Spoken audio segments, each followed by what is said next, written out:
All right, welcome back. So we have finished the regular season, Steelers are in. and the Steelers got in. That's Somehow. a fact. So this is Sundays with Dad. We're on YouTube. We're on Spotify. Yep. Check us out. We are pushing toward 2,000 views this year. So if you Absolutely. get a chance to view, share it, tell a buddy to throw his earbuds in and take a listen Yup. if you like what we do. So that will help us get over the hump. It's just a goal, and we want to get to it. So we are going into this is my favorite NFL. This is a really good weekend of the week. year I mean, because- other than the Super Bowl, this is probably my favorite But week. the wild card round, it just Oh, I seems know. like out of these 6 games, you are going to get a couple of gems. I They're just know, gonna be right? freaking I awesome. mean, it's like I say, or I've said for the past couple weeks, when you hit the playoffs in the NFL, it just becomes this different beast. I mean, in general, and I think this is just like the wild card round is like the epitome of that beast, where it's Oh, it is. like it's the worst teams that got in versus the best teams that got in, other than the 1 seed. But Yeah. it's just crazy. But this weekend is really why that 1 seed is so stinking important, because these Absolutely. guys are just. I mean, you watch the hitting this weekend. Mm-hmm. Watch the level of intensity this weekend. I mean, week in, week out, it's always good football in the NFL. But you are going to see a different level this weekend, and these guys are going to beat the hell out of each other while the number 1 seed sits back and watches. Yeah, and I think a lot of people, some of them, they think the 7 seed was kind of a controversial move and just kind of not really good because you're putting in an average team. Well, this is actually why I like the 7 seed more, because it rewards the very best team in every conference just a little bit more, and I think that is so. I think that's awesome in general. It's fair. I think it's fair, right? Because, I mean, let's be real. You don't have the 7 seed. Steelers are out, right? And then the Bills also get a bye, right? That just doesn't seem Right. That just doesn't seem fair to a team like the Bills, who, yes, they were good, but they were not on the Ravens level this year, right? And I mean, there's a clear difference between the 1s and the 2s in both conferences. And this is actually why I like it, is because it rewards that top team just a tad bit more. Yeah, both teams that are the 1 seeds really set themselves apart this season. The Niners had a little lull. The Ravens, I felt like, were more consistent, but did lose a couple games. I mean, they lost to Indy at home, I think. Yeah, well, they won the theirs season, early on, too, and they won it by blowing a lead, basically, like to Indy, 2 losses to Pittsburgh, and I can't even remember who else beat them, the Browns. So it's like they didn't have bad losses at all. Oh, no. They were all very good losses, but overall, I think both of those teams kind of set themselves apart, and they're obviously the team that their playoff perspective runs through right now, so I think they deserve that. So let's touch base on our little personal overall pick that I've been dominating all year. Right, I've been leading most of the year. There you go. Right, and in week 18, I give up the lead to Zeb by 1 game. So I went 10-6. You went. I was down 12 5 and games 4. going into the final 2 weeks, So and I made a comeback. I was up 1. You gained 2, so you were up 1 game at 168 correct picks, and I'm at 167 on the season. Jeez. So, I mean, I was looking at my one from last year, right? And by week 15, 3 weeks left in the season, I had 171 right picks. I'm like, dude, this year I've been so bad. well, I think that's why it's so tough, man. Is because this middle of the pack dude, in it's been both divisions, crazy. I mean, you're from 7 to 10 wins, man. Yeah, It's I mean- just like you got all these teams backed in there on both sides. Dude, there's like 3-4 loss teams this year, which that doesn't sound like anything big, but like it's so weird when you have 3-4 loss teams, because they're teams that could go in and win games, but then they're still consistently losing. It's just like, I don't even understand, dude. Like, So anyway, so you're up 1. Hey, on the big 3, you gave us 4 last week, 3-1. yep, not bad. Right, so you're sitting here. I was pretty at the end of confident, the too. season. End of the season, you're at, and the one you didn't hit was the Eagles. What is going on there? Yeah, Philly is crumbling right now. I mean, good God, talk about an implosion in Philadelphia, man. No doubt. I mean, Philly fans have to be losing their minds because At least they get the Bucks round one. You know how passionate those guys are, man. At least they get the Bucks. They're crazy. round one. So that puts you at 53% on the year. That's pretty daggone good. Not bad. You know, when you For a compare yourself crazy to guys year, that man. do that, I mean, and how hard it was this year, how crazy it was. I think you're sitting pretty good going into the playoffs. So we'll see how this thing ends up. I know we're not technically. We only got 6 games. So if I force 3, I'm not forcing 3. I'm just going to give out what I think is best. If there's no good picks, then I'm not going to give them out, right? Right. So, okay. So if you got to give me one. I'll give you one at least. out of the 6 Except when games. we get to the AFC and NFC championship game, which I will. I won this week. I'm saying one this week. Right, Okay, yeah, I got you. But if you got a good feel, on I got something 2. So okay, there we go. Anyway, we got 2. So Big 4, 29, 26, and 2, 53% this year. So we want to talk about some news, and we really think we need to talk about because it's like Black Monday came. Yeah, we had some coaching vacancies that came through the regular season, dude. Kane. But here at the end of the year, we've got several more. So, but before we do that, huge news out of Alabama today. Yep, absolutely. So, I mean, obviously, we'll talk about the national championship game. Oh, my bad. Well, yeah, I know. We had planned out to pause. No, let's address. Let's huge news out of Alabama. Let's address Nick Saban. Story, right? Yeah. So, I mean, Nick Saban Saban retires from Alabama. Arguably, I would say he is the GOAT of college football coaches. I mean, what did he have? 7 championships at Alabama in the span of 17 years. Yeah, that and is then tack the one on at LSU. That is just, I mean, that's just an unforeseen amount of dominance overall. I mean, you even talk about like the defending champions from the past 2 years, Georgia, and then their last 2 matchups against Alabama, they are 0-2. I mean, they have struggled heavily against Alabama, right? Overall, I mean, he has been the dominant force in college the best football. 2 coaches that we have seen in our generation, and it's not close, is Nick Saban and Bill Belichick. And they're basically from Nick Saban was under Bill Belichick. Yeah. I mean, they have consumed same coaching tree, both. Right? Yes, they have consumed the football world for literally 2 decades at this point. Yep. So it has been legends. It has been it's been cool to see. I really do like it. And obviously, I like Saban a lot more than I like Belichick, just because, I have a little bit more personal side with Belichick. I think Belichick's a better coach, but like I really do kind of like Saban because it's like so you can genuinely see a care for some of his players, which like I know people don't really see that because they're like hard exterior, right? Like football coaches, but you look into it, like he definitely has a care that not a lot of coaches actually have at the college level. Like these are kids at the end of the day, and I think he does really care about those guys, and that's what I actually appreciate about him. Yeah, the level that he's been able to sustain, a level of excellence that he's been able to sustain over time is just absolutely incredible. To bring that energy to the building every day, to get your team of coaches, your team of players to execute at the level they have over a long period of time is just incredible. So I think you got to give him hats off. He has just reestablished Alabama. I mean, like, it's like the standard, it's kind of like, those standard upper echelon programs like, Alabama, Ohio State, sometimes Oklahoma, sometimes Michigan, right? Like they have that upper echelon, but I think Alabama and Ohio State have always been those 2 that are kind of on a new level just because they've been the 2 most successful programs other than, Michigan having a lot of old time like 40s and 50s championships and stuff like that. 48. And before. Yeah. So. But either way, both of those schools have kind of been held to a different standard, and I think we saw that with Alabama. I mean, in 2019, when LSU made their run and went undefeated, got the 1 seed, Alabama had like 2 losses, and all of a sudden this was a disappointing year for Alabama. It's like...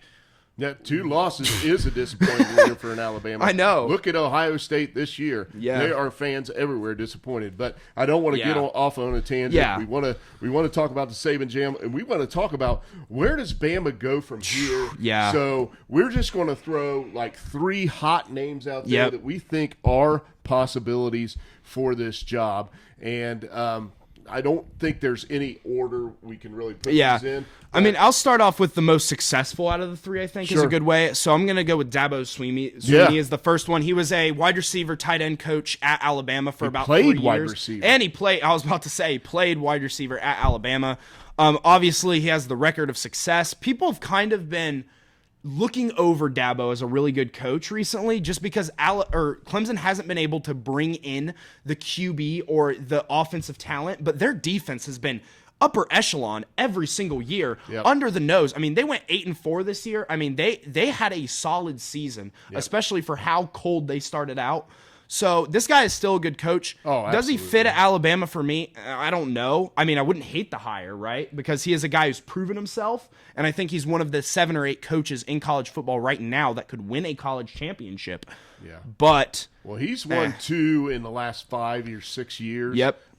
So I mean, his resume is absolutely immaculate, legit, and I think he fits in like an SEC school for sure.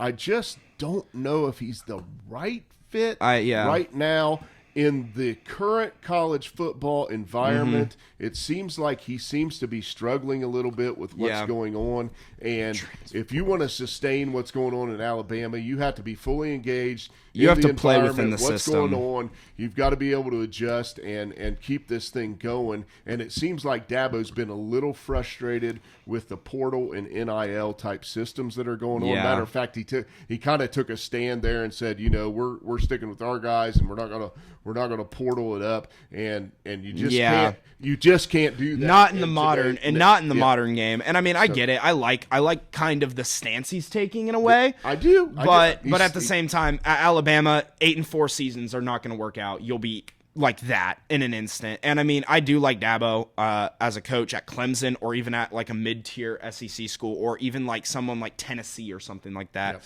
But as in terms of Alabama head coach, I think it's going from a guy who's like Nick Saban, who kind of keeps quiet, but he shows immense care for the game and immense maturity, versus Dabo, which while he's been out of the limelight recently, I mean, I still can never get over, you know, the Ohio State controversy, the other controversies he's had, kind of him being a lot more vocal with the media than Nick Saban. And I just don't think that's the Alabama way. And I think that's it's not the Saban way, which has become the Alabama way. Exactly. Like he has molded a culture of expectation there of how you handle yourself. So Dabo might be a little bit of a flyer there. And again, 8-4, you know, doesn't feel like hey, Bama's going to go out and hire this guy right now. So I'm going to go with another name. SEC guy, has been at Alabama under Nick Saban, has floated around to a couple different jobs and just not really had success.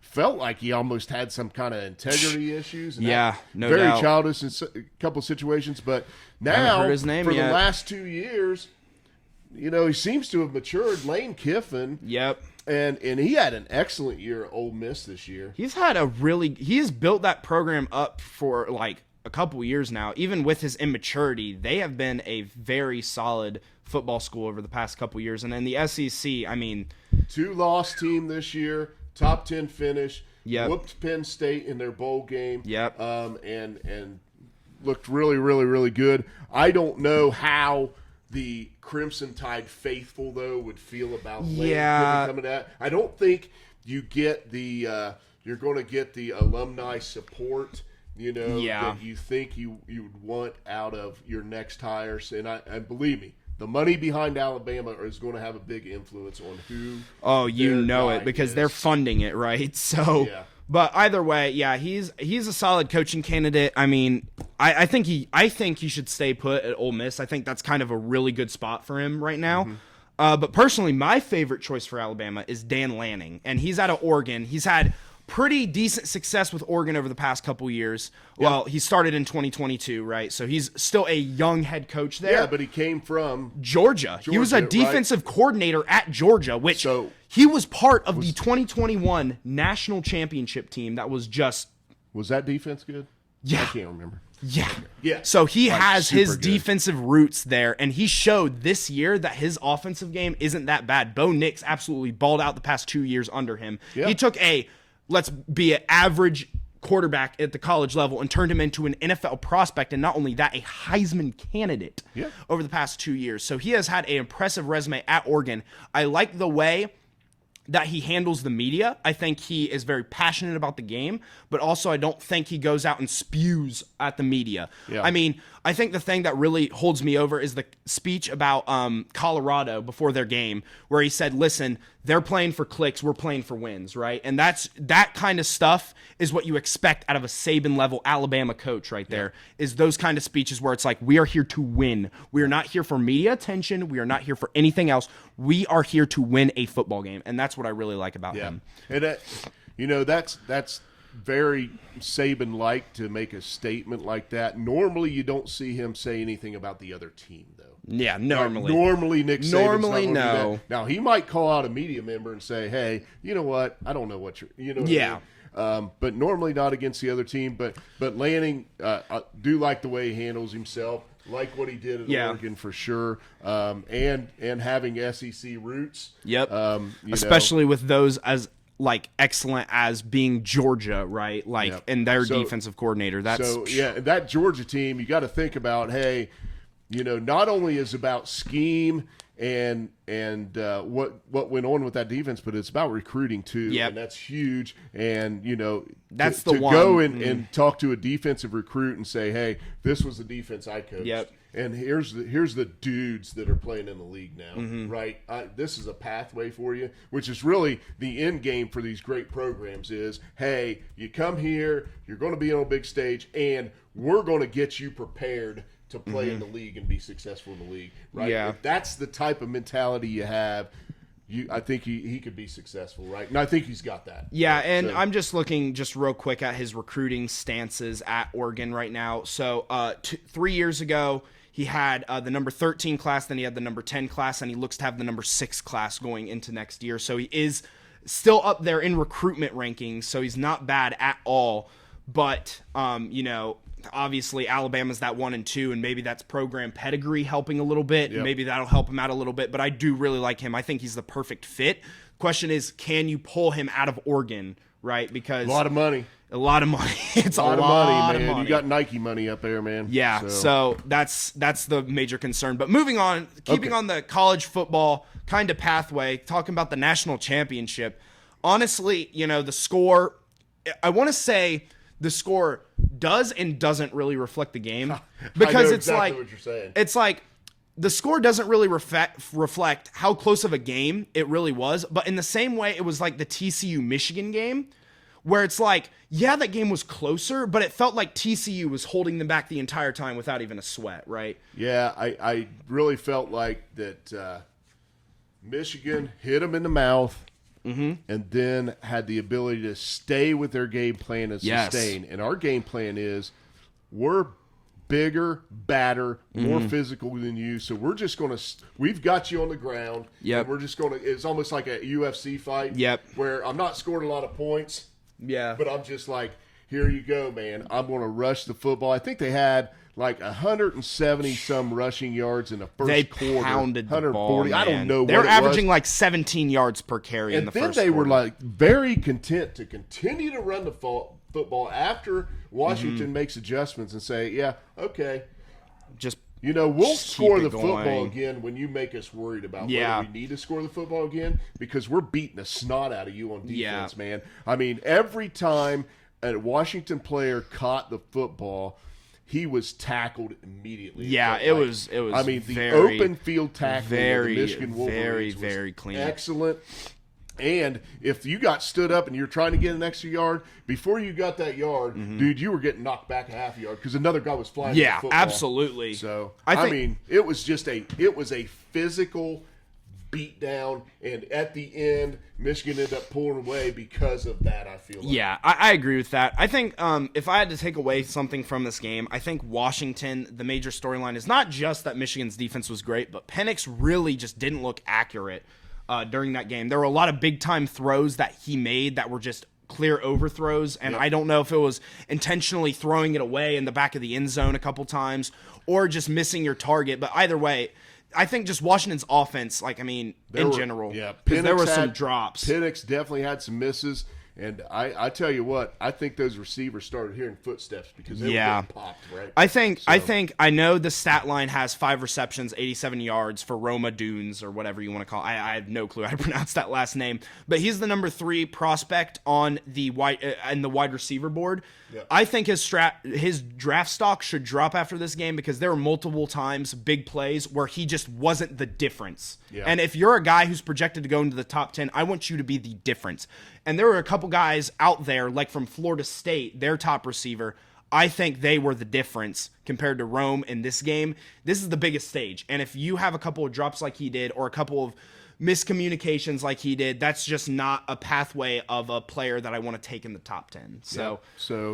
And let's face it, Penix was under pressure that he hasn't seen all year. I mean, we watched him play in that Pac-12 schedule, standing back there, patting the football, launching it downfield. Pac-12 is offense, Big 12 or Big 10 is defense, man. It's a fact, and it's just more physical football, right? Yeah. So welcome to the conference, Washington. Yeah, right. Right. So I was actually getting ready to do the show, and I'm like struggling with what do I actually put on. Couple days after Michigan wins the national championship, and I'm like, Buckeye for life, baby. Yeah. All right. I mean, absolutely. So, but you know what? I'm also humble in defeat, and I'll say Wolverines get a natty. I am just excited for next year with 12 teams, and I hope that the transfer portal, like it has with basketball, will help out football and just spread out the talent a little bit so we get some parity. Yep. And while it's a lot more prevalent in basketball just because it's a lot easier, in my opinion, to win a basketball game when you're worse than the other team. Yep. But at the end of the day, I do think college football is heading in a great direction with 12 teams. Is it too much? We've talked about this before. Maybe. But I am excited to see what ends up happening because then we're going to get to see what we didn't get to see this year. Because and one other thing I'll mention, because Harbaugh's been suspended a couple times this year. Yep. And everybody wants to talk about perseverance, scandal, and everybody wants to talk about cheating. And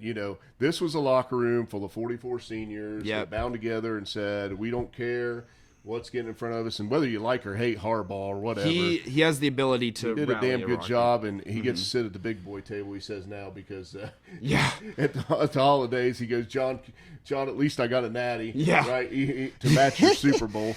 So, I mean, I will say 2 things I do want to take away from Michigan. Like you said, just when your players are wearing free Harbaugh shirts to games, like that's a sign that you are a good coach that can rally that locker room. Man. That is a great thing. And I'm not the biggest fan of Harbaugh, but honestly, he is better than I thought he was. I still don't like his preparation when it came to past bowl games, because this year he did win 2, right? So very, very good.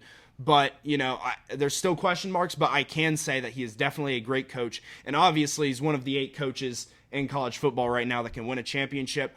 But I will say, I'm just going to end this segment off with this. Michigan, national champs, no question, but I would have loved to see them play Georgia, because I think that's the one asterisk, the slight asterisk, it's so tiny in the corner of this one, because it's like, dude. It's funny, I just had this conversation at dinner with some of the dudes I work with, talking about, we mentioned Kirby Smart when we were talking about the Saban opening, and it was like, no way, no how. That Georgia team looks like they're going to be the number 1 team in the country again. I guarantee you, every Georgia fan, Kirby Smart, every Georgia player in that locker room still believes, hey, they say we stumbled against Alabama, get it, we're the best team in the country. And I think their fans believe it too. And I think that would have been. And I think there was a giant amount of hoop, like let's go, hooray in that locker room when they saw Saban is out at Alabama, and now in the SEC they're rubbing their hands together. They're like, who gonna stop us now, my guy? Like, because if you look at the SEC, it's a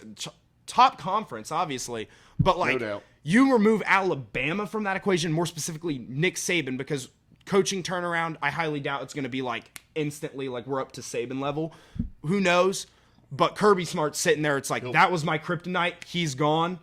The SEC is mine. He'll definitely have the players. Yeah, no doubt. Whoever steps in there will have players. Yeah, right? it's just about the so coaching, we'll see right? if culture, execution, all those things that Saban set in place stays that way. All right. All right. We've so spent we a talked lot on about the college Natty, football. College football. We need Let's to talk. go. I initially said we're going to talk about coaching vacancies. So there's 3 that happened mid-season. Yep. Right. So 7 total jobs opening in the NFL. 3 happened mid-season. We had the Panthers. Yep. Let Frank Reich go. How do you feel about that? And what do you see in that? For the Panthers going forward?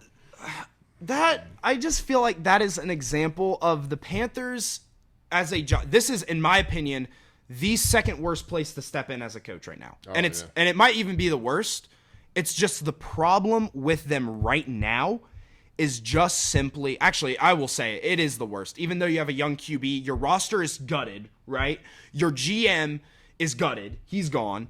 And most importantly, your owner has been on a tirade of being one of the worst owners in the NFL with whether it's throwing a drink on a fan or just overall influencing his team to the point where it's like, this is not the GM coming down on Frank Reich. This is the owner came down on Frank Reich and said, listen, Frank, we are drafting Bryce Young over CJ Stroud. Yeah. Frank Reich wanted CJ Stroud, and there was a power struggle in that place, and Frank Reich got kind of shafted based on his job. And I mean, he didn't even get a chance. He had 1 year with a gutted roster. It's just bad. The best thing they probably could have done is kept him in there, gave him some stability. I don't think Frank Reich's a bad coach, but he'll go be a coordinator somewhere, I promise you. I don't think somebody will take a flyer on him and hire him as head coach next year. I don't. All right. I think overall I'm going to give a letter grade. I think the firing of Frank Reich, I'm going to give like a C+, a B-, because at the end of the day, I don't think Frank Reich's firing was bad or good. I think it's kind of like hitting like maybe it needed to happen, maybe it doesn't, but like in terms of this job, it's terrible. I would not want the Panthers job on my like worst enemy. It's terrible. I'll take the paycheck, but I wouldn't want the job. Yeah, exactly. Moving on, our second firing of the midseason was Josh McDaniel for the Raiders. And well, he's shown it again, right? Yeah. Brilliant OC, at least in New England.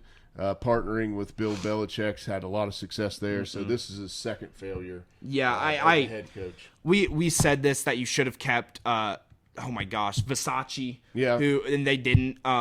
Whatever, they have another opportunity here. It says that they are down to a 2-man race currently. So is Pierce still in it? Antonio Pierce or Harbaugh, which I think is very favorable because I think Harbaugh might just stay at Michigan. Well, I think he might, and with 7 openings, Harbaugh is probably getting courted by most of these teams. Yes, and Antonio Pierce just feels so Raiders, man. He is just so Raiders. Now, Harbaugh's wife is from California, I believe. So moving toward the West Coast, maybe. But they also have that Chargers. You got the LA Chargers, they have to fight, boys. Sure. But Vegas ain't that far, right? Yeah. So when they say it's a 2-man race, I think that's up to Harbaugh. Yeah, I think up to the Raiders. That would be arrogant for them to say. I think the Raiders. I think that was just by the way. They're not saying that they're down to 2. I think those are the 2 big targets that they're having. Okay. And I think Antonio Pierce will end up being the head coach. So I don't think there's not really much to say about this because the McDaniel firing gets an A+. I thought it was terrible hire from the beginning. Great firing. And in terms of job, I actually kind of like this job for Pierce. He seems so Raiders. And that's the thing. Like, the way he attacks the game of football, being a former player, and just with, like, the personality he brings, he just feels like the Raiders. And I think that is something that they have missed in their identity with McDaniel because he doesn't feel like the Raiders. He feels like I'm upper echelon Patriots, like California kind of guy. It feels like he just lacks a little maturity as a head coach. I don't know. I can't put my finger on it. But I think when you doesn't feel like he has it. I think when you play for a team like the Steelers, the Raiders, or some of those like teams that are hard hitting, I think you want a guy who has either been a former player or been with the game to a point where he's like down with the guys. And McDaniel has never kind of been that guy. He's kind of been on a different level. So Pierce gets the job. I think too. I don't think they make a mistake again. And here's what he's got to do. He's got to find a quarterback.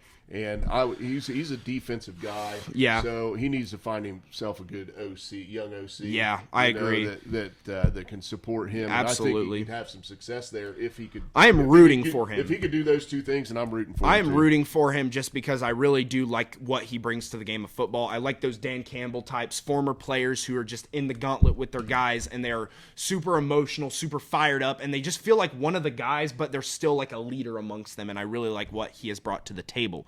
Moving on, our third mid-season firing gets an A++. It is Brandon Staley.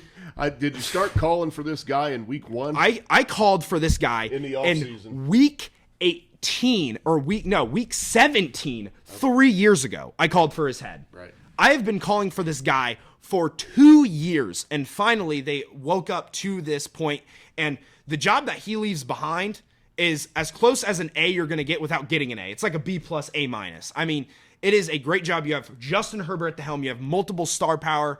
But the question is, you have injuries concerning a couple of your players. You have kind of a gutted roster in places where that star power isn't at. You're struggling heavily to find wide receiver positions just because the draft, Quentin Johnson has been a complete bust for them this year. And obviously you have kind of ignorant ownership coming in. So there is some L's, but there is some W's part of this. And Justin Herbert's obviously like, any offensive-minded coach right now wants the opportunity to coach Justin Herbert right now. And I was getting ready to say that. If I'm the GM, owner of this team, and I'm doing my coaching search, I am looking in the Shanahan tree for a good I would say that's pretty good. Offensive-minded play caller head coach, right? And then you got to do somebody that you just can scrap that defense and revamp it because it was pretty nasty this year as far as performance goes. But I would definitely do that if you're going to stay with Herbert and not waste this guy because he is a super. You already wasted Dan Fouts. You already wasted freaking Phillip Rivers. And it's time to finally to the curb. It's finally time to turn one of your Hall of Fame QBs into a Super Bowl champion, maybe? Yeah. I don't know. That's a long way off for the Chargers, so we'll see what they do. All right, so Black Monday came, and we got some firings here very quickly coming out of the NFL. And first was the Falcons. Dude, Arthur Smith. I saw the memes on Instagram of literally just like the owner of the Falcons sitting on the phone as soon as the clock struck midnight, just like you're fired, sending the text, like those kind of memes saying that, because this guy has been a complete waste of just a couple years of the Falcons' time. I mean, you draft Kyle Pitts, you draft Jahmyr Gibbs, and you draft Drake London with 3 top 10 picks. You're going full skill positions, right? And then he chooses to run his offense around Jonnu Smith and like other guys that are not your top 10 picks. So, I mean, he is just terrible. I'm going to qualify your opinion on the fact that this guy had Bijan in his fantasy league, and he was so upset about the amount of touches that he got. But I honestly throw somebody else in there with that roster, and I'll be honest with you, I did not expect the Falcons, regardless of head coach, to do much better than what they did this year. So I think the issue for the Falcons is not their roster. I think they have, offensively at least, they have built something solid. The problem is the quarterback. That's the one position you're missing. But obviously, what annoys me more than Bijan is Kyle Pitts, right? Because I said it when they drafted him. It's like, if you're going to take a tight end number 4 overall over a generational wide receiver like Jamar Chase, then you've got to be able to use that guy. And they have not used him. And it annoys the crap out of me because he is very talented and everybody can see that. Yeah. But they just fail to use it. And Arthur Smith. I'd love to see him come play with Jamar. Oh, jeez, that would make the Bengals bring him stupid. on, man. I'd love to see me. Anyway, the firing gets an A+. Okay. He deserves to be fired. I don't like him. I think the record is what the Falcons should be right now with their quarter, but just the ways they won games is not impressive at all. All right, so we had a little bit of a technical difficulty. Yep. We lost an hour, a whole hour of our show. And trust me, we both agree that it was our best show of the year. We loved it. It was good. It was probably my favorite, just I was personally. having fun. But we didn't lose the audio recording because it's separate, but we lost the video recording. So we lost an hour of that, which is grave tragedy. We literally only got to the Falcons head coach, and we missed out on all the playoff games, all the rest of the head coaching nonsense that we talked about. It's a tragedy, but the full original recording will be on Spotify. Yes. I'm not uploading this to Spotify. I'm only uploading the full original recording. Yes. And then this will be a completely separate So video on YouTube. So if you're an earbud guy, which is really the best, if you guys sit around and look at our faces while we're talking, then I guess that's on you, man. When I listen to this, I'm in the car or I put in my earbuds or whatever and listen that way. So all you got to do is go to Spotify and search Sundays with Dad. We will show up. So we left off with Arthur Smith and the Falcons. So next up we have on Black Monday, Mr. Ron Rivera parting ways with the Washington Commanders. Yes. So, oh my goodness. A divorce that needed to happen.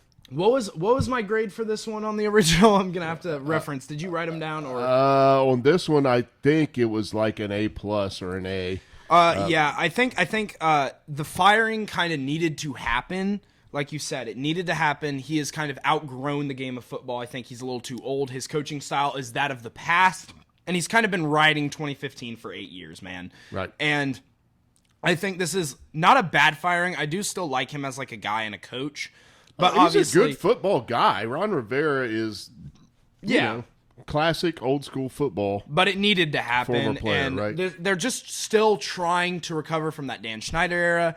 The job going into it is really bad. You still need to find the quarterback. Sam Howell's not the answer. Your defense has been gutted. You have one of the worst secondaries in the league. This is not an attractive job for any coach at all. Yep. So this is a very hard spot to be in if you do end up getting that Commander's job. But overall, the only upside is you have the number 2 overall pick. Yeah. Outside of that, you got a lot of work to do, and I don't know. If you guys and get because Caleb Williams, because you're in man. such bad roster spot, I mean, he obviously would go quarterback if you know you could get a Caleb Williams number 2. It's a no brainer. Yeah. Right. You go and get him. But not an attractive job, and you need to give somebody at least 3 years. Yeah, you need agreed. to find a guy understands.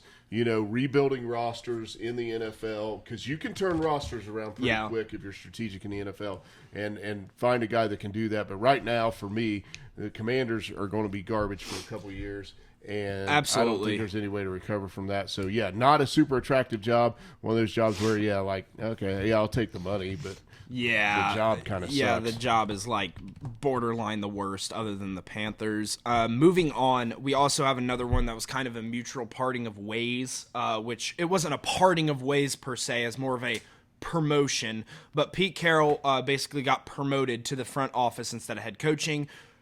Rumors have, well, not rumors, but facts have come out from the Seahawks organization that Pete Carroll wanted to specifically coach for the Seahawks. He's not talking about other head coaching jobs. He didn't want a head coach. He wanted to head coach the Seahawks. Yeah. So he did fight to keep this job, but Seattle thought it was best moving forward to put him in the front office. I honestly think this decision, I think it's good. It has its downsides and it has its upsides, and we've talked about that.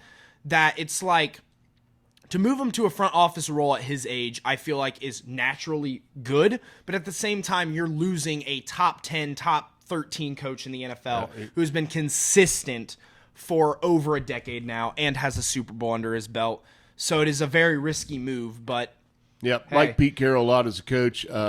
72, but looks like he's 55 running up down the sideline, still bringing a lot of energy there. This, to me, is the most attractive opening in the NFL. If you're a good young coach that could actually be under the tutelage of Pete Carroll, and you kind of can go with his Zen vibe and continue the culture that he's had, a players type culture in Seattle.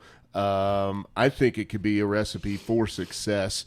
I've been real impressed, and we looked it up. Is it Shane Holden? Or it was somebody. I can't. Anyway, their offensive coordinator has really impressed me the last couple of years. Yeah. With how he's revived Geno Smith's career, and I think he's a guy that has worked under Pete Carroll, could probably vibe with Pete Carroll.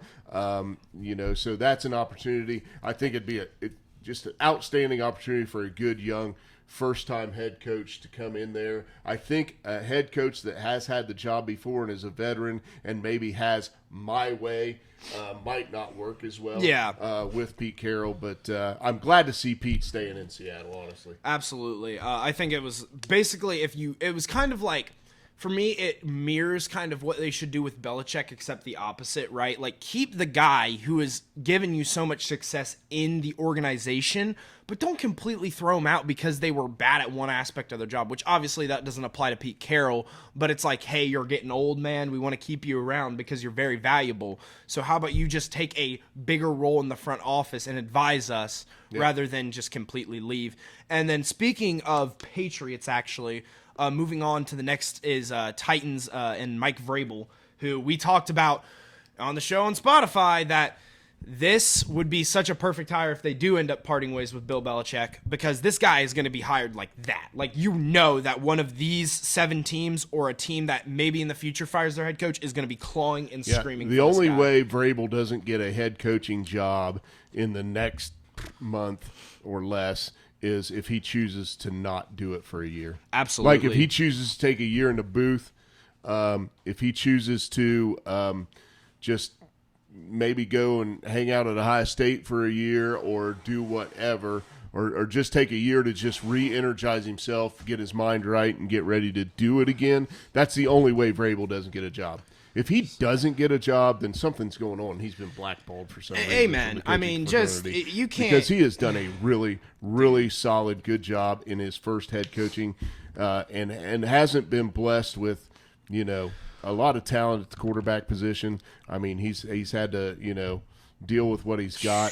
Tannehill this year, Levis, Malik Willis. Yep. Yeah, anyway. I think just coming from, I think it's interesting because the first 4 coaches we talked about are kind of reflect bad hires, right? Yeah. So Arthur Smith, Josh McDaniels, and Brandon Staley have been with their teams for a couple years and just never had success, and everybody could tell they were bad hires. Frank Reich, it was just not a chemistry relationship between the GM and the owner and Frank Reich. Whether you think he's a good coach or not, we think he's pretty solid, but it just didn't work out there. These last 3, in my opinion, have kind of been like the aging of these teams or these rosters or these coaches to the point where they have been pulled away. Like, Ron Rivera is a little too old to head coach now. Pete Carroll, the Seahawks are saying you're too old to head coach. And Vrabel's roster has just been it's old, man. Not awesome, man. And they need to make some roster moves, but at least he had built a culture and an identity. The Titans were known as a hard-nosed football team, run the ball first, and they fought it out until week 18. Man, they beat played the Jags hard. Yeah, right. They kept the Jags out of the playoffs, in week 18. So I don't know. This one is a little bit of a head scratcher for me, unless they just felt like, hey, we got to go through a rebuilding phase right now, so we're just going to put a fresh face in here. I don't know. To me, I don't like the move for the Titans. I don't either. But somebody's going to get blessed, I believe, with a pretty damn good head football coach. Yes, Mike and Vrabel. I think I do really like just Vrabel as a coach, man, and I think the Titans do need to rebuild heavily because I don't think they really have anything that steps out on the page other than Jeffrey Simmons as X factor, somebody to build around. Especially offensively, I mean, you traded A.J. Brown and you have been left with the scraps of that. Just been, you guys haven't been able to have that. And I mean, obviously they have Derrick Henry. Derrick Henry's 30 now, man. He's 30. Right. He's hit the magic age. It is to the point. Even though he had some good games this year. Yeah, I still think he's got some left in the tank. He definitely does, but how long? And especially for the fact that your quarterback is still, I mean, Will Levis did impress me in terms of what I expected out of him, but is he the answer yet? We still don't know. I mean, I think I read somewhere that Derrick Henry was very surprised by this too. So yeah, is that not going to sit well with him? Is he going to be looking for a home maybe to chase a championship? Yeah. Or something like that. I will say one thing. It's a rebuild now. I agree. The one thing they do have going for them is Tajay Spears, when he has stepped in out of Tulane, has looked very good. The Titans are in a bad spot in terms of just firing a coach that established a culture and just being an old roster and needing to rebuild. But overall, the job isn't the worst here. No. I mean, it is still solid.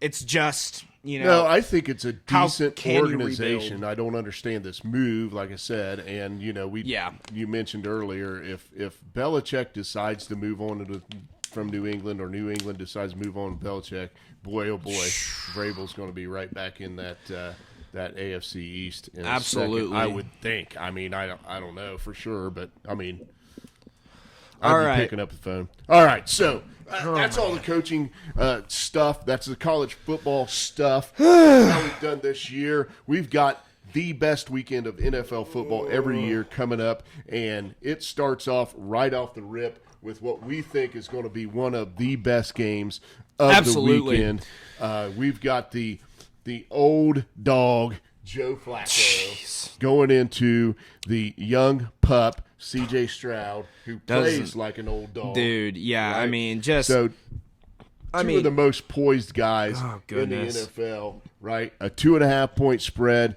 in Houston. Talk to me. oh man, this game is just like, dude. Both these teams are teams that have never made a Super Bowl, do not have historic success when it comes to the playoffs, right? Browns obviously are still kind of recovering from the move to Baltimore, right? From their initial franchise. The Texans are a baby franchise. They're the youngest franchise in the NFL, right? By 5 years over the Jaguars and Panthers. So they are still young. They're still trying to find an identity, I think, in terms of like, what does this franchise? And I think they might have found it with CJ Stroud. I mean, this guy, rookie year, everything you want out of a rookie. Absolutely. I mean, more, the poise. way more. Way more. You didn't expect this. Yeah, no. I thought that CJ Stroud was going to be a solid quarterback, not this level. And I think Not this fast. No. He looks like he's in year 4 or 5 right now, and he's in year 1, and that's impressive, especially with the fact that this is a team that finished with the 2nd overall pick last year. And, you also have Will Anderson defensively. They just drafted the 2 guys they needed to at the right time, and I think that's why they're here. And these 2 guys have just showed an extraordinary level of maturity, poise, and game competence that you just don't expect in the NFL out of rookies, man. I mean, you talk about Will Anderson, a D lineman, man. Those guys need to cook for a couple years, man. And this guy came out of the gate, gosh, 7 sacks, and they both look like the leaders. You know who on Will their Anderson side of the reminds me of? He reminds me of TJ Watt in the way that he, like, and I mean, I'm not in terms of just like play style, but in the terms of just comes out his rookie year, 7 sacks, right? Yep. But you see the talent, you see the speed rushing talent, you see the slight power rushing. He is just such a dude. And I've been saying that since he was a draft prospect, and he knows that I said, honestly, this year with the QBs, if somebody drafted Will Anderson or Jalen Carter first overall. And in this day and age where you don't see guys play through injury that often anymore, you watched him fight through a high ankle sprain, limited snaps last week, but he was given effort and energy on every play like he really has done all season. Both the guys are leaders in the locker room. They've been captains on this team. Yep, they are captains. Right, rookie captains, man. Stroud, getting back to him, throws for 4,108 this year, 4,108 yards, 23 touchdowns, and only 5 picks. Took him forever to even throw his first pick in the NFL, just like record-setting type numbers and historically good numbers for a rookie. So this is super exciting. Houston is just coming off a national championship game in college football. Right, and now they get a home playoff game. The city of Houston is going to be a buzz, and I think this stadium is going to be absolutely nuts. I don't think we can talk a whole lot more about this game without giving some credit, a little shout out to both these coaches. Stefanski. Whoever the coach of the year is in this game. I mean, that's the thing that's gonna, like, these are the 2 favorites by a mile, and I mean, it's not close, right? So the coach of the year is in this game, whether we like it or not, and second place is in this game as well. So both these teams have done a great job through their coaches of just overcoming adversity or even just building off of the year they had before. Yeah, it's two kind of different situations. Like I knew, yeah. Everything that could be thrown at the Browns got thrown at them this year. Yeah. From an injury standpoint, Absolutely. overcoming standpoint, and then you were just not ready. You're just too young. It's just not your time yet. You definitely have a great future, man. But this ain't the year. This is the year. Wrong. This is the started- year. One of those two coaches is going to come out of this stadium with a dub, man, and it's going to be super Absolutely. impressive for what they've gone through or what they're building from to get a playoff win this year. Absolutely. Very, very exciting game. Yeah. So with that said, we gotta get to some picks. Yep. So I think the X factor in this game is turnovers, and my thing is this is at the Texans. The Browns' defense is obviously what holds them down and what has been their anchor all year. They've been a very good team. I'm not going to deny. It's unlucky that you don't get to host a playoff game despite having the second best record in the AFC, but that's just how the playoffs are set up. But overall, them playing away where they have struggled, CJ Stroud not looking like a rookie all year. Usually if this was a rookie quarterback, you'd be like, yeah, Browns, obviously, especially with this defense, right? Mm-hmm. But he has looked so poised, and I think Joe Flacco just struggles with turnovers too much. I've got to go the Texans here, and I'm not saying this is like, oh, yeah, the Texans, obviously. You're not locking it in, but right? I just think that this is a year where the Texans have not overcome the same adversity, but have overcome different types of adversities that the Browns have, and they know how to be clutch, they know how to fight, and I really, really enjoy watching this team. Yeah, so we got a spread that's under 3 points, and I think that's legit. I think it makes sense, and my X factor is actually going to be two things. Both teams have big playability.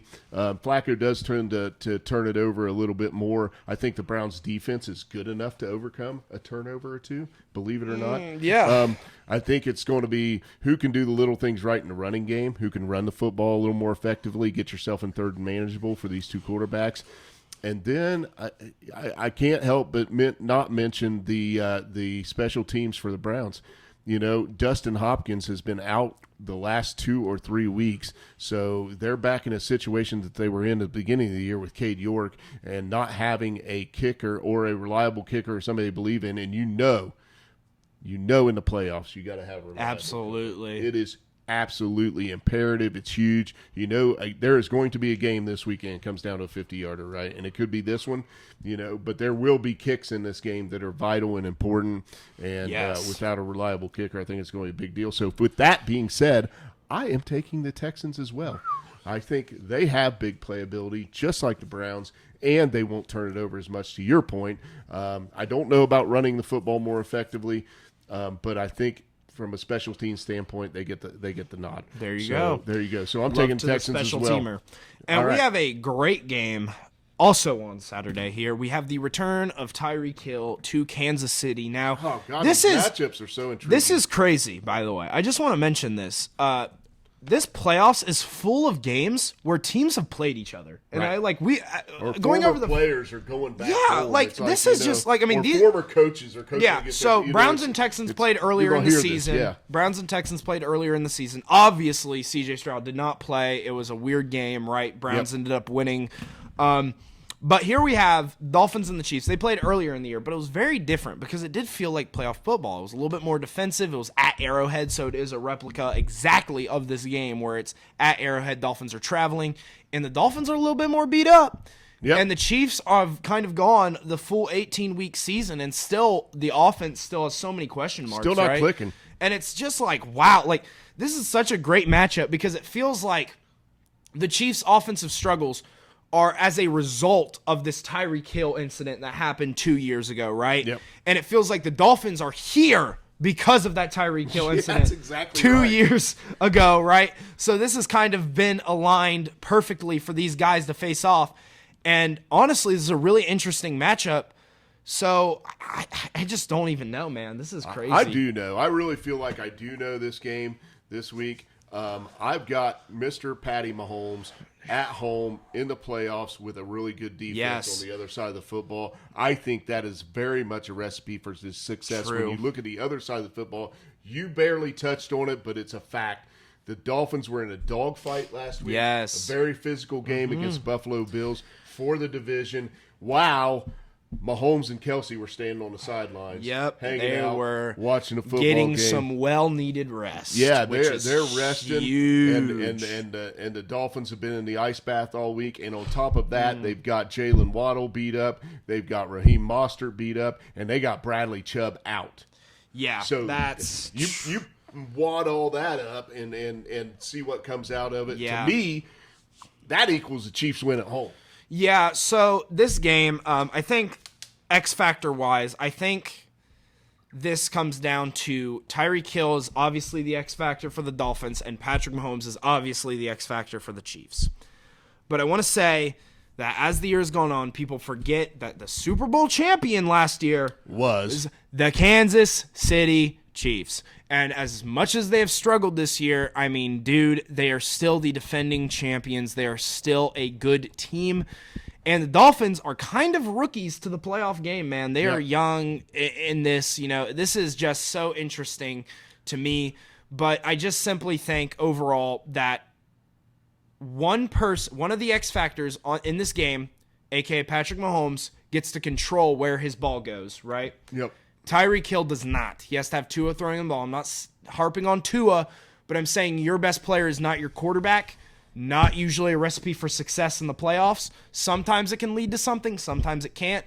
But overall, I think the Chiefs just have a better matchup than the Dolphins do, so I am also going to agree with you and go with the Chiefs. Awesome, man. Mahomes magic playoffs. I wouldn't bet against it. And Nope. And that defense is really, really good. And I think they can put pressure and make the Dolphins do things that they want to do. Make Tua make throws, speed him up, do things that he really doesn't want to do. So, Yes. All right, so we're both on the Chiefs. Now we get, Goodness. I mean, playoff football at its finest, man. When you think about Sunday, 1 o'clock in the afternoon, and Buffalo, New York, and just cold and windy conditions. yeah. It's supposed to be like 32 This degrees. feels like a staple for the last 5 years, 37 man. mile an hour winds. Like, let's get it on. I mean, two teams that want to play in this type of weather in the playoffs, because both of them are thinking this is the environment that we want teams to come into and play. So the Steelers at the Bills, surprisingly huge spread on this game. Yes. Biggest spread of the weekend. The Bills are favored by 10 points. Yes. Right? And I think there's only one reason that the Bills are favored by 10 points. Why? TJ Watt. I mean, he is the motor behind this defense, and you can hang your hat on Hayward and Highsmith and Fitzpatrick or whatever, man. But TJ Watt compliments all those guys and makes them so much better. And they compliment him as well, but he is the motor. Yeah, he is the hamster on the wheel that makes this thing rock and roll. No doubt. And he is not playing this weekend, which I think huge. is. I mean, I think they're like 1-10 without him in the last they 11 are games. Yeah, and usually this is a different Steelers team than the year that started it. If we still had Matt Canada, oh my gosh, give me the Bills by a mile. But here's the thing. TJ Watt, the reason we're 1-13, 1-10 without TJ Watt is because our offense has been so putrid over the past 3 years that it's like, dude, we can't catch a break without our defense playing perfect. Yep. And I think simply put here, the Steelers have a better offense coming into this game, and I am a fan, so I am biased, obviously, with everything I say about the Steelers. When he says better offense, he means better than the Steelers have been in the past, not better than the Bills. Yes, but overall, the X factor of this game comes down to Josh Allen versus how well can the Steelers play and build off of the win off of Baltimore with their run game. Can they continue that facet of playing efficient, slow football, methodical, run the ball with Najee, have Jalen Warren as a backup, play efficient with Mason Rudolph, stuff like that, how well they can play that. And Josh Allen just needs to not turn the ball over. I mean, this game is decided by Josh Allen in turnovers, right? If Josh Allen turns the ball over twice, then this game can go either way. If Josh Allen doesn't turn the ball over at all, it is the Bills. The Bills win, right? So you've just got to limit the turnovers, and that is tough for the Bills to do, but that's the key to this game. You brought up a really good point, because I think the Steelers, regardless of how they're calling the offense now, They have to be conservative in these conditions with Mason Yep. Rudolph, so they've got to execute a very effective short passing game. But more importantly, this Bills defense has been beat up. It's getting a little bit healthier now, probably at the right time, but you can run the football against them, right? So can the Steelers put together an effective run scheme to possess the football and keep Josh Allen off the field? If Josh Allen gets on the field, Steelers love to turn you over, but they turn you over way more when T.J. Watt's on the field than they do when T.J. Watt's not on the field. But Allen can be his own worst enemy, right? Yes, and if anybody will try to sling the ball in 37-mile-an-hour winds, it will be Josh Allen. He will try to push the ball downfield. Now, he has the ability to do it. He has the speed on his ball and the whip. I mean, he can slice through that wind. But, the spread's 10 points. We disagree on this. I think it's close to being legit. I don't. 10 points, and it's straight up because of T.J. Watt not being on the field. Yeah, I am gonna go with the Steelers in this game, just to win it overall. Listen, I'm biased. I'm a fan. I'm homering. Don't get me wrong. I'm fully admitting, but this is the first time in a couple of years where I think the Steelers actually have a shot to win a playoff game. And also, I like what I've seen out of them. If we can make this game close, I'm happy. If we lose by less than 20, then I'm happy. Because overall, we took a bad situation, and we have gotten better over the course of the season and somehow snuck our way into the playoffs, which usually, with these playoff scenarios and the Steelers getting in or out, it's usually we stay consistent all year. No, this year we started out pretty solid, then we fell off the wagon, and then we have rebuilt ourselves back into a good situation right now. And I'm really appreciative that the Steelers have been able to do that. I'm glad Matt Canada's gone. I like the future and where it's heading. I like that there's going to be a QB battle next year between Mason Rudolph and Kenny Pickett. And I just really hope that we can win this game overall. But I am going to go with the Steelers. I like the plus 10 for the Steelers because of the conditions more so than anything. I don't think it's an impact of players. I think it's just defensive playoff football, and you add those conditions on top of it, especially the wind. You might get a couple missed field goals. I think it will be within 10. Okay, so. Gotcha. Let me put it to you this way. I would be surprised but not shocked if Pittsburgh actually pulled this thing out. They're one of those teams that just can pull out some magic. And you never know when they do it, and they're playoff hardened. I mean, both of these teams, not like they haven't been there, right? So, all right. So moving on, here we go. We've got the Sunday afternoon game. Is the Green Bay Packers going into Jerry World to take on the Mike McCarthy coached Dallas Cowboys. So here's another one of legacy game here. Super interesting matchups because there's history. Yeah, no doubt. There is history. There's playoff history, and then there's coaching history. Dude. I mean, just in general, this game is so interesting to me, mostly because this is obviously with the reports coming out. This dude loses this game, Mike McCarthy. He loses his job. There's no argument here and with the stuff that's come out in the media. You're even more ate up than I already think you are. But. Yeah, either way, I mean, he is playing for his legacy, in my opinion, because if he loses this job, dude, who's going to hire him, man? Genuinely. I hate to say it. I get it. He's impressive, but, you have to be an idiot of an organization to hire a guy who has this roster and loses to the Packers. Panthers. Yeah, Panthers, and then they'd fire him after, Commanders. 9 games. Yeah. But either way, this game's super interesting. This seems like a game the Cowboys will lose, and I know I've said that a couple times this season, and I've always taken the Cowboys in those games. And just to speed it up a little bit, I'm going to take the Cowboys in this game. I think the X factor is just talent versus coaching, and I think the talent overwhelms Green Bay. Despite Jordan Love looking like the franchise guy, he played amazing this year. Oh, he is the franchise guy. This is a really good defense. Another first-year quarterback that threw for over 4,000 yards. His touchdown numbers were better than Stroud's at 35. Yes. His pick numbers were worse than Stroud's at 11, but 35 and 11 is pretty good numbers with over 4,000 yards passing. And I don't know. He looks like a dude. He does this year, especially like I said, the numbers are skewed, man. He had a 4-game stretch where he struggled. So another big spread at 7.5. So that half-point hook's kind of like makes you Yeah. want to kind of stay away from it.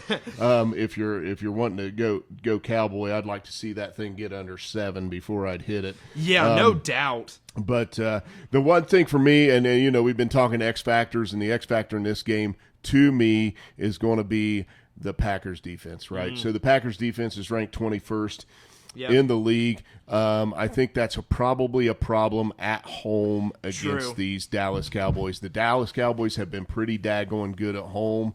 I know they kind of remind you of the Dolphins with a lack of marquee wins. Yeah, but they have won every game at home. Yeah. Like literally every game. So they are real, man. They are real.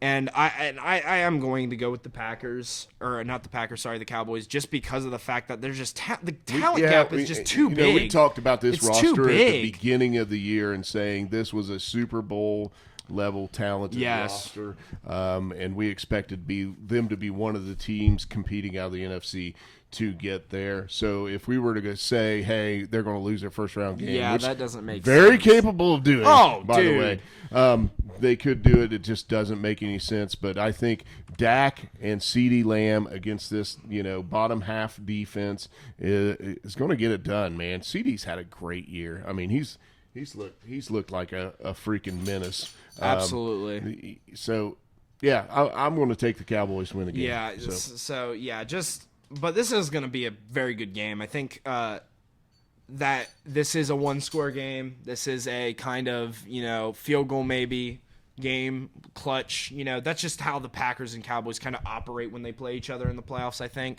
And especially with Mike McCarthy's coaching history in the playoffs, I don't expect anything short of a good game to watch. But it's a little early in the week. Christian Watson, I think, was out last week for the Packers, so that'll be interesting to see if he plays. Yes. 'Cause at least that, gives him a little more big playability. Okay, so we got this crazy matchup games on Sunday night. So we've got the return of Matthew Stafford to Ford Field in Detroit to face this upstart Dan Campbell-led Detroit Lions team that have won their division and for the first time in 30 plus years, right? And looking for their first playoff win in a very if you're a Lions fan, you are so happy right now. This is awesome. It feels like, you've always known, or at least you knew at the beginning of the year, that this Lions team was going to make the playoffs. I think we both said they would. I think we both had an idea that they were at least going to be competing. As a Lions fan, to finally see that become a reality, that should feel so amazing. Right now, we're closeted Lions fans, obviously, but this game is super interesting. I think, the quotes kind of sum it up best, kind of the kind of, I don't even know, emotions going into the game. Matthew Stafford said, it'll be nice to play back in Detroit, man. I'm excited, right? I love the Lions in a way. Like, that's where I started. Meanwhile, Jared Goff, on the other end, giving an Jared Goff-like response with, I have a chip on my shoulder, right? Like, after that trade, I need something. I need, closure, I guess, if that would be what you want to take from that. But either way, I really do like it. You know what those quotes sound like? What? That sounds like a guy who's won a Super Bowl and a guy who wants to win a Super Bowl. That's true. That's a good statement. I mean, that just sounds like, Stafford's like, okay, yeah, it'll be fun to come back to Detroit with my ring on and, it's like, walk out and see what the crowd does, and see how they respond to me. And Goff's like, you know what? I don't care about none of that BS, man. Yeah. I just want to win a football game. And you know what? Screw you guys for trading me. I'm going to show you, right? So, So I think that's awesome. So, I think it's a very, very telling quotes.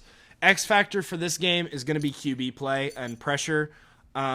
If your defense can successfully pressure the other QB, then turnovers are abound. That's going to be huge. Yep. If you can't, then it's going to be a struggle, to defend against these two QBs. And I think just if the QBs can limit turnovers and limit pressures, then we're just going to have a lot of success with whatever team can manage to do that. The Lions need to find a way to get Montgomery and Gibbs rolling and possess the football and keep Matt Stafford on the field because of what you just said. They have not been very successful as of late on QB pressures. Yeah. Right. So, and that is not a recipe for success against Matthew Stafford.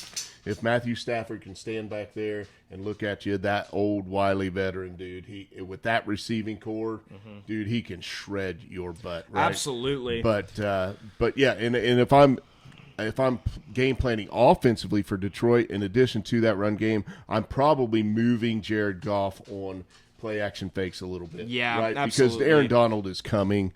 He's coming with a vengeance. Yep. He is a dude. He comes right up the middle. He moves you off his spot, makes you uncomfortable. It's just a disruptive force on the defense. So I'm thinking about ways I can get Goff maybe out of the pocket a little bit, and give him time to get the ball downfield to this talented receiving core, right? So yeah, I think there's a formula to win here for the Giants, like they have all year. As like, be effective, be efficient, don't turn the football over. But gosh, that defense is bothering me. Yeah, it is. It is is bothering me great. a little bit, and the Rams seem to have found something. They seem to be they putting are something hot. together late in the season.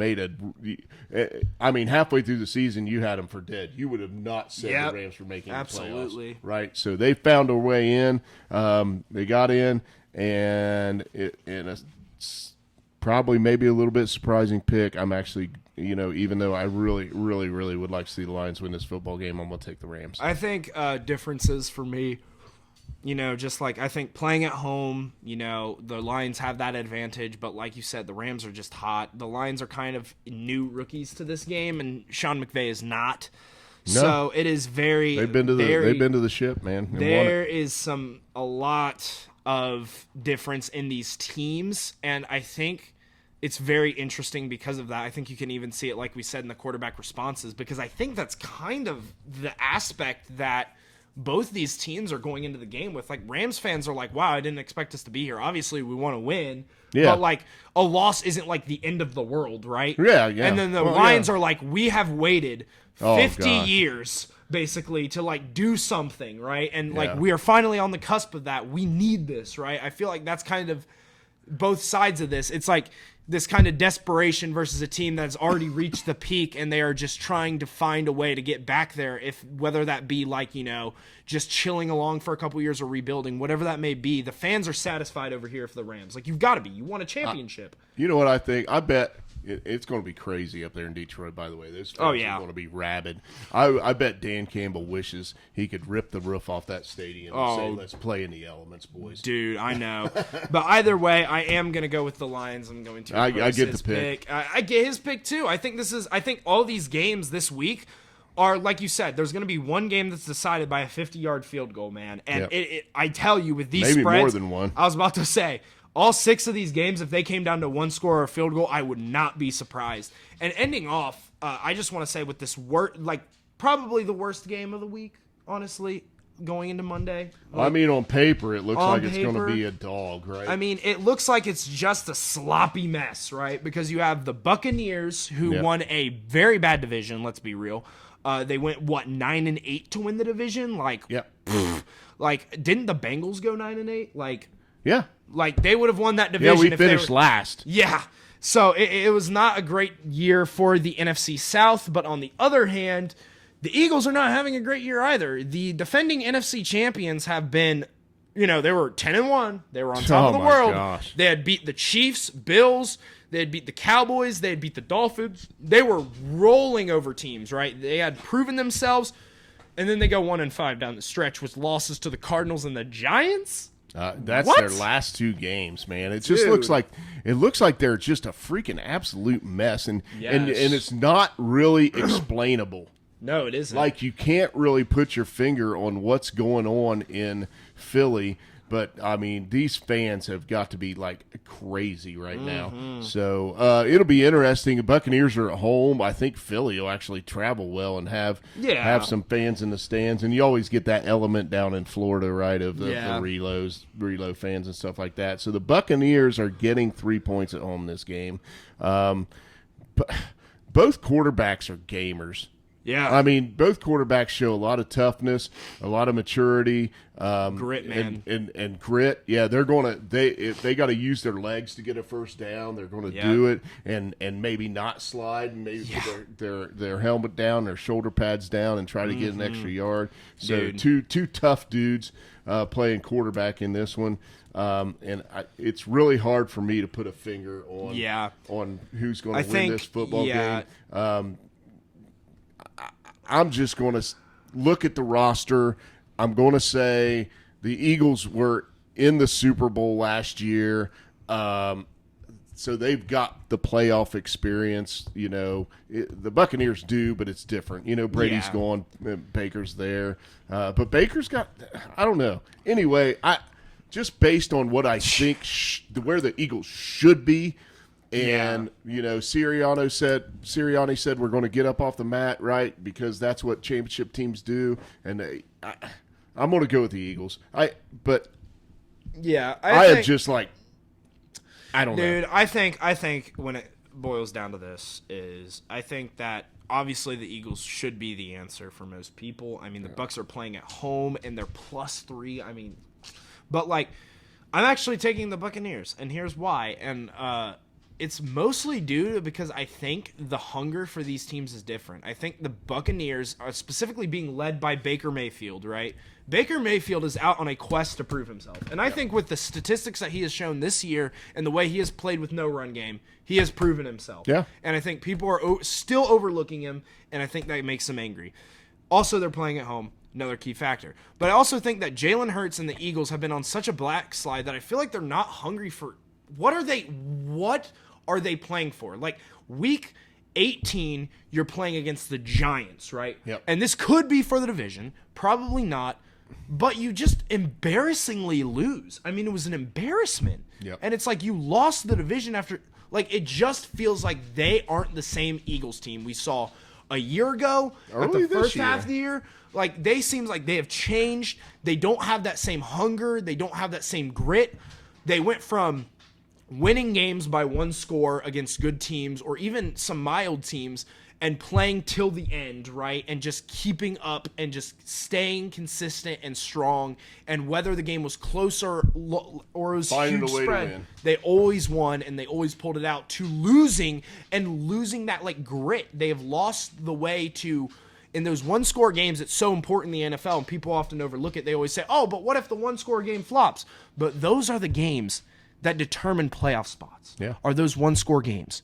And we have seen that for Philadelphia right now, because if they can just turn a couple of those one-score games late in the year their way, then they have their division. But they didn't do that. They have struggled down the stretch to do that, and I think they're a different team, and I think the Buccaneers are the same, and I think the Eagles are not in a good place right now. And I think they need to take a look at themselves either during this game or during the offseason and find a way that they can get back into a rhythm. Early in the year, we had this as one of the contenders to go to the Super Bowl in the NFC. And matter of fact, I think in our NFC preview show, we said we gave them like a 40 or 50% chance.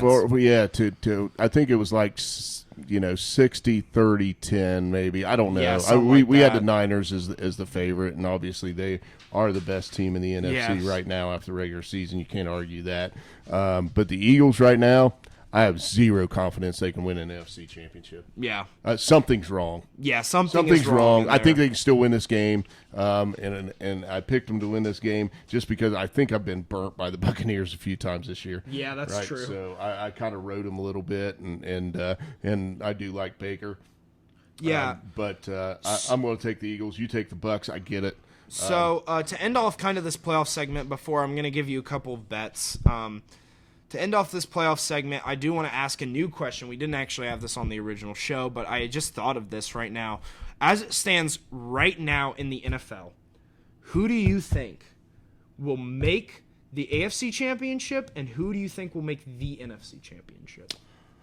Okay, for the AFC Championship, I'm going to go chalk with the Ravens. I think I like that. The ability of Harbaugh to prepare and have this off.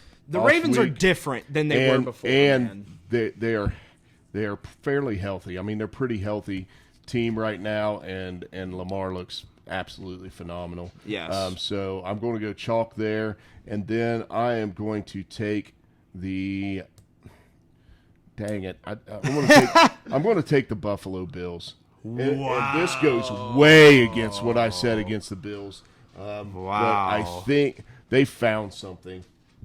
There you go. They found something. I kind of had predicted them to maybe have already crest, but now I think they've found a little something, and so I'm going to take. Told you were wrong. The Ravens and the Bills. So on the NFC side, I'm obviously going Niners.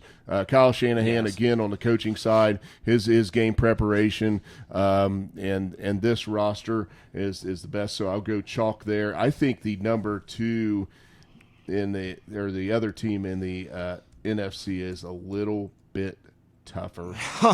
You think? I've got the Lions losing to Rams, so that puts them out. I got the Eagles winning, so that puts the Buccaneers out, right? So now I'm left. I'm left with the Cowboys, who I don't trust at all.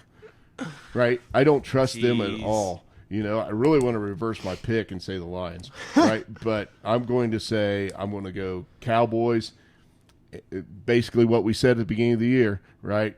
Cowboys were a chance to go to the NFC Championship, chance to go to the Super Bowl with that roster. They've still got a great roster, so I'm going to go Cowboys, Niners, a throwback classic. Yeah, no doubt. To go to the Super Bowl. And that'll be their first AFC championship or NFC championship game since 1993 for the Cowboys. Yeah. They have been on a cold run. But either way, to go against you, or not go against you, but just kind of explain who I personally would be taking. I'm going to chalk both of the 1 seeds. I think they're far and away the best. It's hard not to with the fact that you get the week of rest. Yeah. And you're at home the week after. Yeah, that. and I think this Ravens team in particular, usually most years I'd be like the Ravens even at the 1 seed. But they're just a different team than they were a couple years ago when they had that 1 seed, man. They are a lot more poised, a lot more mature. And I don't think they are capable of choking like they did against the Titans during that year that they did.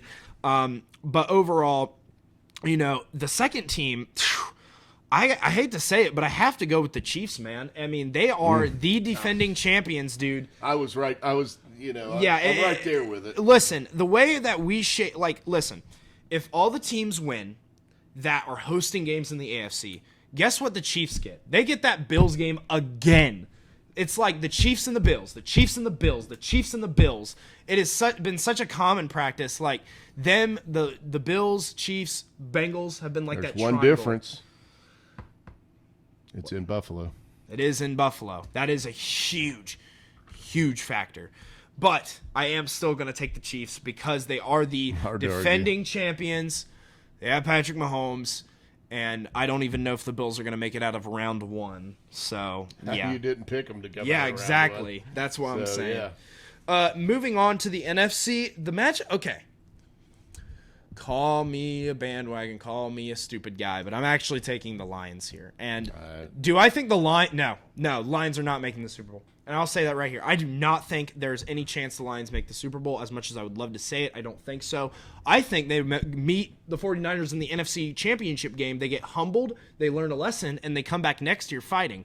But here's the thing that I like. You go beat the Rams, right? Now you go to Dallas to play that playoff game.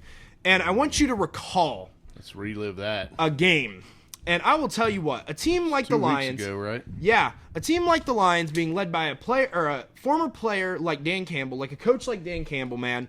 When that crap happens to you, man, oh my gosh, you're ready to kill. Yeah. And I think that is a huge factor that'll end up playing because whether you like it or not, if the Lions and Cowboys both win their games, then the winner of the Buccaneers versus Eagles automatically plays the 49ers.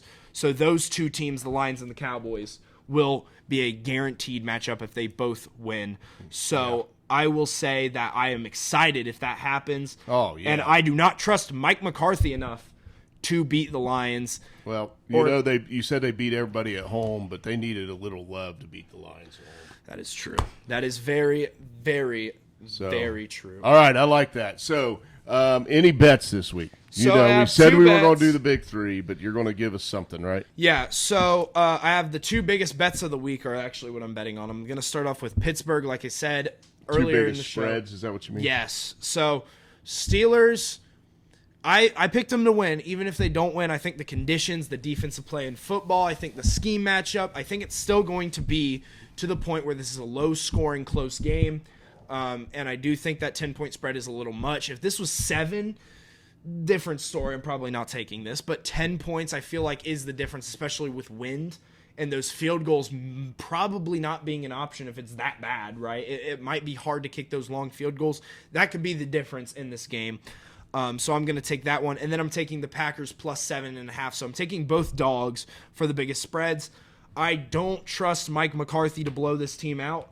I picked the Cowboys to win. So obviously, I think the Cowboys are going to win. But I do think the Packers will keep it close.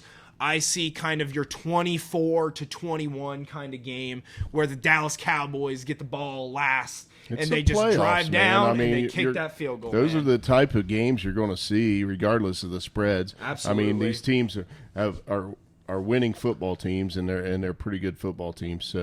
So yeah, regardless of the spread, it's not like they haven't executed all year to get to this point, right? So yes. So I understand both picks. My favorite this week is the Chiefs at home because of the Dolphins' injuries and the fact that they played last week and they played a hard physical game against the Buffalo Bills, and the fact that the Chiefs are at home and rested.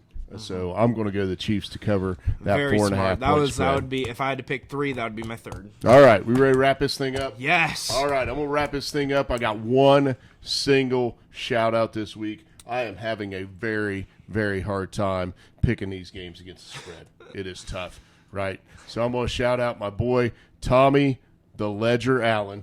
TA, I'm calling on you, my man. I need a phone call this weekend and tell me what you like, man. Help me line my pockets, brother. So call out to my buddy. We always exchange betting tips, and he actually gives me way more than I give him. But I appreciate that. Helps keep the wallet fat, right? So shout out to Tom Allen. Give me some tips on these weekend games. So shows Sundays with Dad. Original this week is on Spotify. It's our preference. We like that show.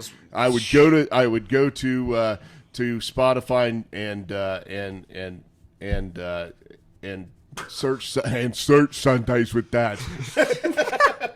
I would search Sundays with Dad, and hopefully you can listen to that one. But if you tune in here, we tried to replicate it as much as we could. A little bit quicker, even though we ran about the same time. It's hard to do. That right? was just. But we appreciate you all year. Things are going to change a little bit. Zeb's moving down to Athens tomorrow to continue his education down at Ohio University. Yes. So we will figure out how to overcome our technological challenges and get some shows done as we navigate through these playoffs and all the way to the Super Bowl. We thank you. The show Sundays with Dad, YouTube and Spotify.